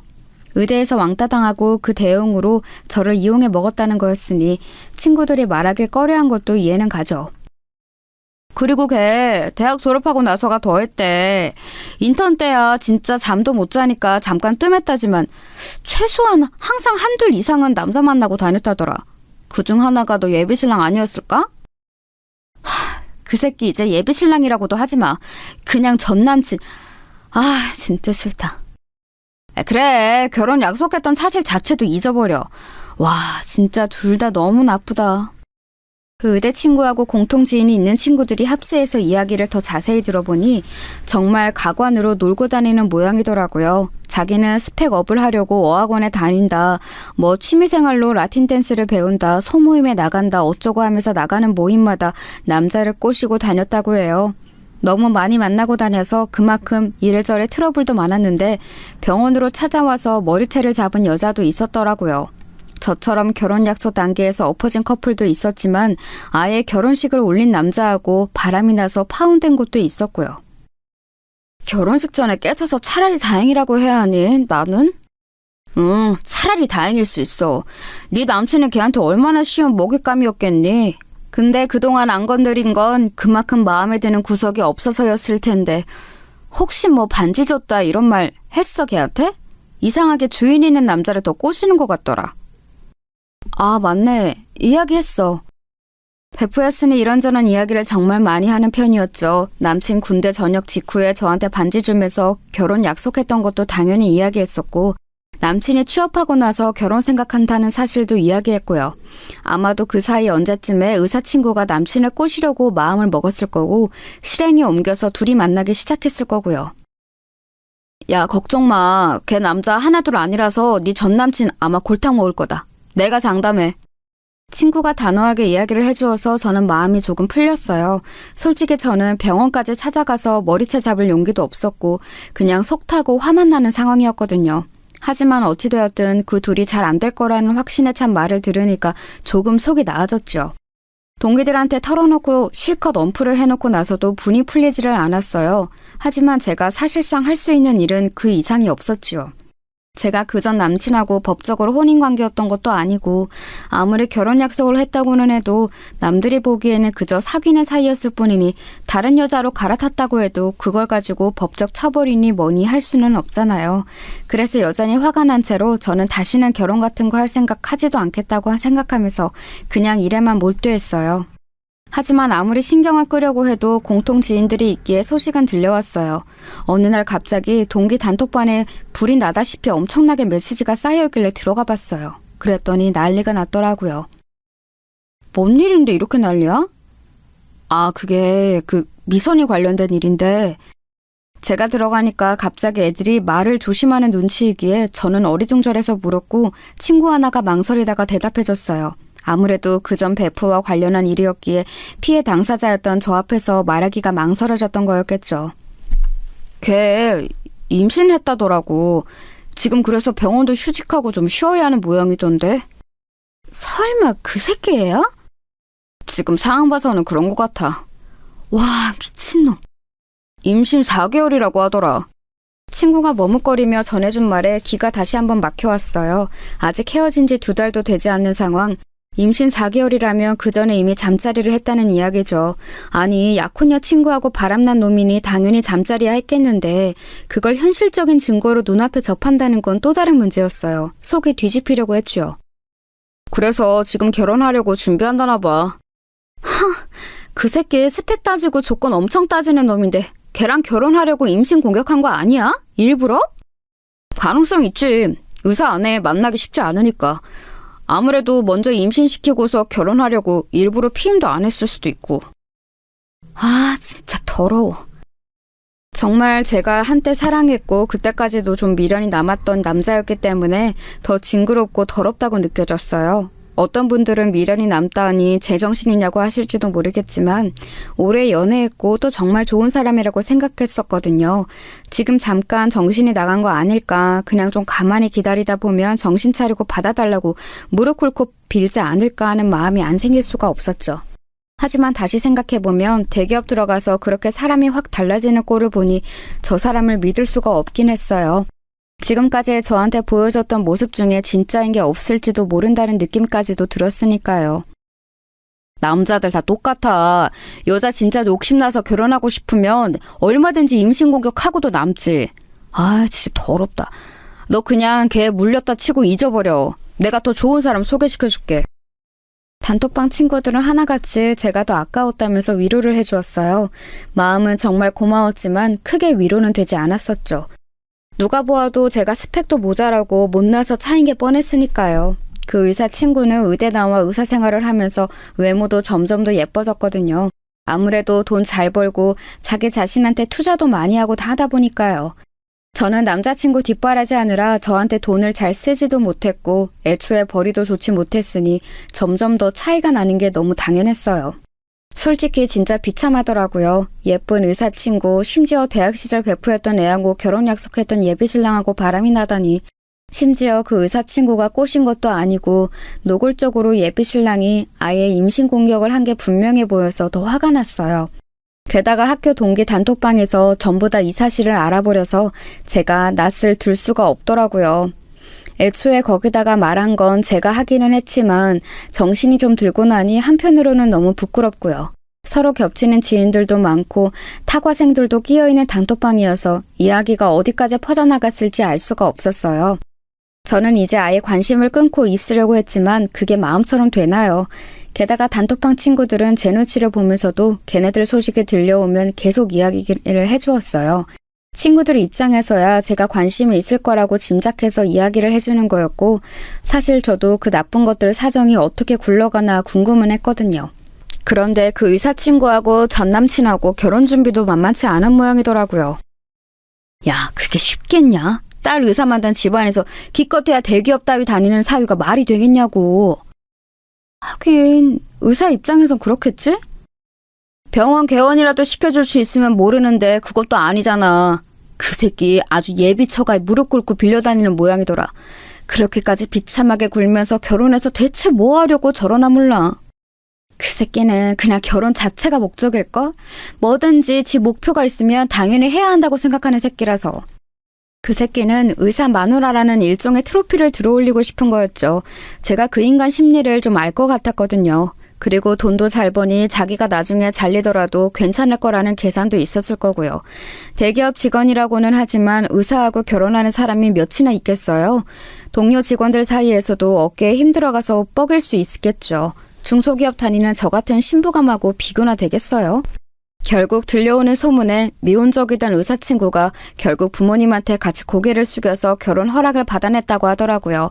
그 친구 부모님이 거의 뒷목 잡고 넘어가셨다고는 하는데 뭐 어쩌겠어요. 딸을 그 모양으로 길러놓은 것을.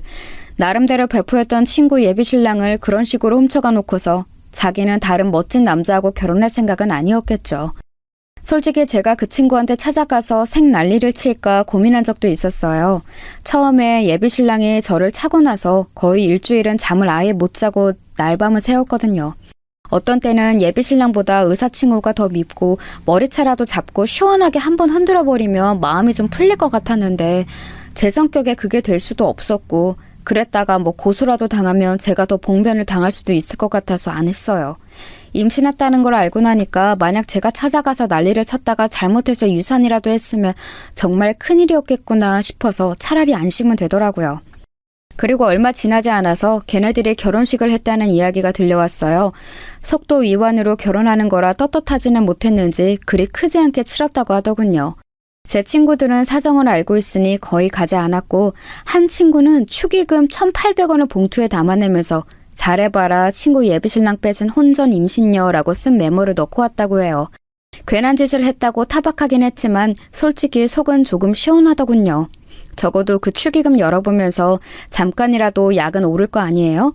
어쩔 수 없이 다녀온 공통 지인들 말을 들어보니까 신랑 쪽 부모님은 아주 좋아서 싱글벙글인데 신부 쪽 부모님은 얼굴이 거무죽죽하게 죽어서 거의 돌아가실 것 같은 표정이셨다고 하더라고요.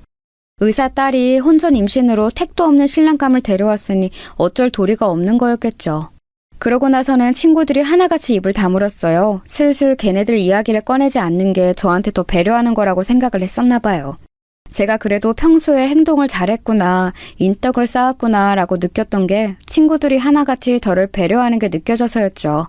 얼마나 고맙던지. 그리고 친구들이 다 같이 남자를 소개시켜준다면서 여기저기 연락을 해줘서 그중 고르고 골라 몇몇을 만나러 다녀오기도 했어요. 하지만 상처가 아직 너무 큰 상태라서 잘 되기는 쉽지 않았었죠. 그러다 몇 달이 지났는데 친구들 단톡방이 뭔가 술렁술렁 하더라고요. 저한테 말은 안 하는데 뭔가 분위기가 묘해요. 그때쯤 저는 예비신랑 일을 잊으려고 일에 몰두할 때라 정확하게 무슨 일인지는 알 수 없었죠. 그런데 한 친구가 저한테 해줄 말이 있다고 따로 만날 수 있냐고 하더라고요. 그래서 저는 그러자고 하고서 친구를 퇴근 후 저녁 때 만나서 카페로 갔어요. 너 모르지? 걔네 이야기. 걔네? 아, 설마 미선이? 모르지, 나야. 진짜 대박이야. 걔 애기 낳았거든? 생각해보니까 그때쯤 걔가 애기 낳을 때가 되긴 했더라고요.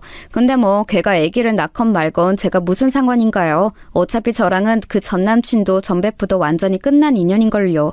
별로 그 이야기는 듣고 싶지 않았던 제가 그냥 말없이 고개를 끄덕이니까 그 친구가 주변을 둘러보고 조심스럽게 목소리를 낮춰서 말해주었어요. 근데 흑인 애가 나왔대. 진짜 미친 거 아니냐? 뭐? 저는 정말 그 순간 귀를 의심했었죠. 아니 분명히 전 남친하고 자서 임신해서 결혼한 거 아니었나? 근데 어떻게 흑인 애가 나오지? 싶었던 거예요. 너무 어이가 없어서 친구를 입을 벌리고 쳐다보고 있으려니 제가 못 믿는다고 생각했는지 친구가 다시 한번 말하더라고요. 진짜야. 그래서 병원 완전히 뒤집어졌었대. 네 전남친 애 낳는 동안 안절부절하면서 아주 난리 버거지였다는데 애 낳고 나서 흑인인 거 보고 거의 기절했다고 하더라. 흑인? 아니 그게 가능해? 그니까 내가 그랬지. 미선이 걔 남자 진짜 엄청 만나고 다닌다고. 영어 공부한답시고 어학원도 다녔는데 거기 선생이 흑인이었다더라.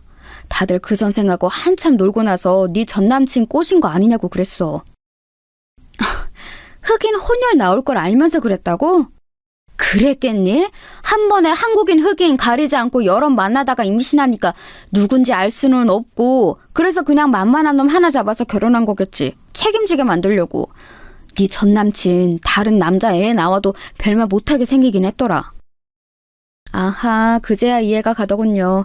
이 사람 저 사람 다 만나고 자고 다니다가 임신했는데 지우기도 애매한 시기라 그냥 적당한 인간 하나 잡아서 말 못하게 하려고 결혼했던 거였어요.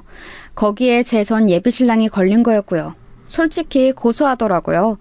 제 전 예비신랑은 베프 남친하고 바람나는 여자가 정상적인 도덕관념일 걸 기대하고 사귀었을까요? 좀 웃기는 일이죠. 남의 일이라고 생각하고 있었지만 일이 이렇게 돌아가니까 관심을 안 가질 수가 없더군요. 저는 계속해서 공통 지인들과 친구들한테 이야기를 해달라고 해서 들었어요. 대체 얼마나 난리가 났나 궁금해서 살 수가 없었거든요. 흑인에 나오고 나서 전 남친은 뻣뻣하게 굳어서 꼼짝도 못하고 있었다고 하더군요. 애 인종에 대해서 어떤 이야기를 둘이 나눴는지는 몰라도 출산한 아내가 아직 병원에 있는데 그냥 집에서 다 짐 싸들고 나왔다는 이야기를 들었어요. 당연한 것 같으면서도 쪼잔해 보이기도 하고 뭐 본인이 선택한 일이잖아요. 서로 도덕적인 기준이라고는 바닥인 것 같은데 그거 알면서 결혼한 거 아니었을까요? 그래놓고 뭐 다른 남자 아이라고 그렇게나 충격받은 것처럼 집까지 나올 일이람 하는 생각이 들더라고요. 뭐 어차피 저를 가장 비참한 방식으로 배신한 인간 일이었으니까요. 그러고서 이혼을 한 해 만에 그 의사 친구 직장에도 소문이 짜게 퍼져서 난리가 났다고 하더군요. 거기에 제 이야기까지 끼워져서 퍼졌다고 해요. 뭐 누가 봐도 엄청난 일이긴 하잖아요. 대학 시절부터의 오랜 베프 예비신랑하고 바람나서 결혼까지 했는데 혼전 임신이라고 해서 낳은 애가 흑인 아이. 어디 결혼과 전쟁 이런 프로그램에나 나올 법한 일 아닌가요? 전 남친은 이혼할 거라고 소리소리 지르고 난리를 떨고 다니고 있고 반대로 의사 친구는 뻔뻔하게 이왕 낳은 거 어쩔 거냐고 인종 다른 게 뭐가 그렇게 문제냐고 한다고 했어요. 너하고 만나기 전에 다른 남자 만났던 게 뭐가 그렇게 큰 문제냐고 도리어 적반하장격으로 나왔대요. 저는 그 이야기들을 들으면서 친구들하고 그들 뒷담으로 거의 날밤을 새우다시피 했어요. 저는 정말 전혀 몰랐던 일이었는데 그 의사 친구한테 저 말고도 남친 빼앗겼던 애들이 두세 정도 더 있더라고요. 물론 대학 시절 어릴 때 일이기는 했는데 그때부터도 그렇게나 양다리도 아니고 문어다리로 남자들을 그렇게 많이 꼬시고 다녔다면서 친구들이 결국 저렇게 될 줄 알았다고 고소해하더군요. 저도 이제 남일이라 그저 웃기만 했어요. 결과가 그 꼴이 난 걸 보니 뭐 복수하고 싶은 마음도 사라진 지 오래였고 그냥 쟤네들이 멀리서 지들끼리 싸우기만 하면 되겠다 싶었어요. 그런데 걔네들 이야기가 아주 꿀잼이라면서 친구들끼리 뒷담을 까고 난 후 한 달도 채 지나지 않았을 무렵이었어요. 제가 퇴근하는 길이었는데 회사에서 나와 지하철역으로 가려는 순간 앞에 어떤 남자가 불쑥 가로막더라고요. 전 너무 놀라서 소리를 지를 뻔했는데 그 남자가 얼른 손을 들면서 저한테 말했어요. 나야 자기야 놀라지 마. 너무 갑자기 왔지? 아니 어쩐 일이야? 그 남자를 다시 보니까 더욱이나 놀라웠어요. 바로 제 전남친이었거든요. 저까지 차고서 결혼한 놈이 갑자기 왜 찾아왔나 저는 의심스러운 눈으로 쳐다봤지요. 그랬더니 전남친은 불안한 얼굴로 눈을 굴리더니 머리를 갑자기 숙이더군요. 자기야, 내가 말하자면 복잡한데 그게 나 걔랑 이혼했어. 이혼했다고? 정말이야? 말도 안 되는 소리였어요. 제가 그 이야기를 들은 지 얼마 되지도 않았는데 제가 이야기를 들은 날 곧장 이혼 서류를 썼어도 아직 숙려기간도 지나지 않았을 시기였죠. 더군다나 그 의사 친구가 절대 쉽게 놔주지도 않았을 게 뻔했어요. 정상적인 애아빠로 들어앉히려고 발목 잡은 건데 거기에 넘어갈 정도로 멍청한 놈을 놔줄 리가요. 적당히 달래다가 시간 지나면 포기하겠지 싶어서 기다리고 있겠죠. 전 남친은 제가 되묻자 뭔가 찔끔한 얼굴로 고개를 숙였어요. 아니 그게 이혼하려고 노력 중이야. 정말이야. 이혼하려고 생각만 하고 있는 거 아니고 걔가 이혼은 해주겠대? 소송이라도 할 거야. 걔가 유책이니까 이혼은 확실히 할 수 있어. 그러니까 왜 지금 와서 이혼하려고 해? 네가 원하던 능력 있는 아내잖아. 의사 아내를 네 주제에 어디 가서 또 구하게? 이왕 이렇게 된 거 저는 차단되어서 그동안 못 퍼부었던 말을 제대로 한번 퍼부어보자 싶었습니다. 사실 의사 친구도 물어뜯고 쉽게 믿기는 했지만 가장 큰 문제는 전남친 아니었겠어요? 지가 정신만 똑바로 박혀 있었다면 절대로 저를 버리고 이런 식으로 떠날 리가 없었죠. 제정신이 아닌 놈이니까 애초에 저를 무시하는 마음이 컸으니까 낼름 의사 아내 만든다고 도망가 버린 거였다고밖에 볼 수 없었어요. 제가 날카롭게 반문하자 전 남친은 당황해서 얼굴이 시뻘개지더군요. 목소리 좀 줄여. 자기 직장 사람들 듣겠다. 그게 뭐 어때서? 난 잘못한 거 없어. 잘못은 네가 했지. 저는 어차피 직장 사람들이 다 제 파혼에 관한 사실을 알고 있었어요. 직장이 워낙 작은 곳이고 동료들하고도 친구처럼 지내는 곳이라서 미주알 고주알 다 이야기를 해놨었지요. 그래서 지금 와서 전남친에 대한 소문이 퍼진다고 해도 정말 아무런 상관이 없었어요. 가능하다면 전남친 직장 그 대기업까지 쫓아가서 이 새끼가 무슨 짓을 했는지 소리소리 지르면서 다 알리고 싶었지만 제 신경이 더 피곤할 게 뻔해서 그만두었을 뿐이었죠. 알겠어. 진정해. 나 할 이야기 있어서 왔어. 뭔데? 다시 나랑 만나주면 안 될까? 내가 정말로 잘못했어. 뭐? 전 남친은 아주 불쌍한 얼굴을 하고서 저를 쳐다보고 있었어요. 이혼도 안 한 주제에 지금 저한테 다시 만나달라고 하면서 저렇게 뻔뻔한 표정을 하고 있다니 믿을 수가 없었죠. 너 지금 이혼도 안 했다며. 지금 나한테 불륜녀 되라는 소리야? 아니, 그보다 너 나한테 정말 미안하기는 해? 미안하면 네가 나한테 얼굴 빳빳하게 들고서 이런 소리를 하면 안 되지. 자기야, 나 좋아했잖아. 자기가 청혼할 만큼 나 좋아하지 않았어? 다시 만나면 되잖아. 전 남친은 제 반응을 예상하지 못했다는 듯이 당황한 얼굴이었습니다. 그 얼굴에 제가 더 황당했죠. 대체 이 새끼는 날 뭘로 보고 있었던 거지? 싶었어요. 그러니까 제가 먼저 결혼하자는 말을 꺼냈기 때문에 사귀는 동안 제가 더 성의를 다하고 배려했기 때문에 제가 지를 죽을 만큼 사랑하는 줄 착각하고 있었던 모양이에요. 물론 사귀는 동안 정말 사랑했던 것은 맞지만 그랬기 때문에 그런 식으로 더럽게 차였을 때 완벽하게 마음을 떼어냈다는 사실도 예상하지 못했던 걸까요? 인간이 어떻게 저럴 수가 있는 건가 싶어서 저는 어이가 없어서 말없이 전 남친을 노려봤어요. 자기야, 내가 이렇게 빌게. 나하고 결혼해줘. 내가 이혼하고 나서 자기한테 정말 잘할게. 이혼 어차피 금방이야. 제가 아무런 반응이 없자 뭔가 잘못되었다고 느꼈는지 전 남친은 좀 다급한 얼굴이 되더군요. 자기가 대기업 취직하고 나서 잘 나간다고 생각한 이후에는 저한테 단 한 번도 저 자세를 보인 적이 없는 인간이거든요. 그런데 그때는 아주 비굴하다고 생각될 정도로 저한테 허리까지 굽혀가면서 미안하다고 몇 번이나 이야기를 하더라고요. 거의 무릎을 꿇을 기세로요. 퇴근하는 길이라서 지나가는 사람들이 다 쳐다보니까 부끄럽긴 한지 여기저기 흘끗거리면서 굽실거리는데 황당하기도 하고 어처구니도 없고 이럴 거면 애초에 제 친구하고 바람이 나면 안 되었던 거였죠. 저는 너무 어이가 없어서 전화를 꺼내들어 의사친구 번호를 눌렀어요. 그 친구는 건방지게도 제 번호를 차단도 안 하고 전화를 할 때마다 꼬박꼬박 받아서 저를 비웃었거든요. 이번에도 역시 제가 전화하니까 받더라고요. 그런데 제가 건 건 영상통화였죠. 어쩐 일이니? 야, 잠만 말고 네 남편 여기 온 거나 봐. 그러고서 바로 전화를 돌려서 전남친 낯짝을 보여줬어요. 화면에 자기 모습이 비치니까 전남친은 화들짝 놀라서 얼굴을 가렸지만 이미 늦었죠 뭐. 그러게 누가 이런 식으로 찾아와서 구질구질하게 굴랬나요? 야, 너 되게 구질거렸나 보다. 네 남편 여기까지 와서 나한테 만나달라고 하는 거 보면. 야, 너 거기서 뭐해? 다른 남자, 그것도 흑인 애새끼 낳아놓고 뭔 큰 소리야! 전 남친은 열이 받았는지 꽤 큰 소리를 내더라고요. 주변 지나가는 사람들이 다 쳐다볼 정도로요. 저는 사람들이 오해할까봐 손사래를 치면서 통화하는 사람하고 이야기하는 거라고 얼른 이야기했는데 꼴이 좀 우습더군요. 너 두고 봐 너? 그렇게 부들부들 떨리는 목소리로 외치고서 의사친구가 전화를 끊었어요. 스피커를 최대치로 올려놨던 덕분에 아주 길거리가 쩌렁쩌렁 울렸죠. 전 남친은 제가 그렇게 정없이 나올 줄은 몰랐다느니 어떻게 이런 식으로 자기한테 굴 수가 있냐느니 난리가 났는데 저는 들은 척도 안 했어요.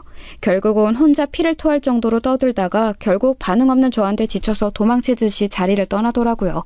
그러게 누가 바람나서 다른 여자랑 결혼한 놈이 전 여친한테 찾아오라고 했나요? 그러고 나서 친구들 단톡방에 그 이야기를 했더니 아주 불이 났어요. 다들 그 의사친구하고 제 전남친 욕하느라고 정신이 없었죠. 몇 날 며칠을 그 둘 욕으로 단톡방에 날려왔는데 결국 그 한 달 뒤쯤 걔네들이 정말로 이혼 절차를 밟고 있다고 하더라고요.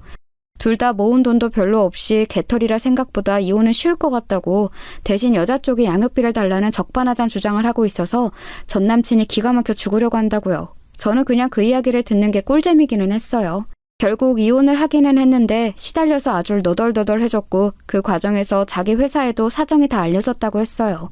의사 안에 맞는다고 회사에서도 얼마나 자랑을 했겠어요. 근데 뭐 흑인 애 낳은 아내라는 게 알려졌으니 다 망했죠. 저는 그냥 피해자일 뿐이지만 그래도 그런 일이 생겨 그 인간 됨됨이도 알게 되고 결혼도 안 해서 참 다행이라고 생각이 들더라고요. 모든 일이 나쁜 면만 있지는 않은 것 같아요.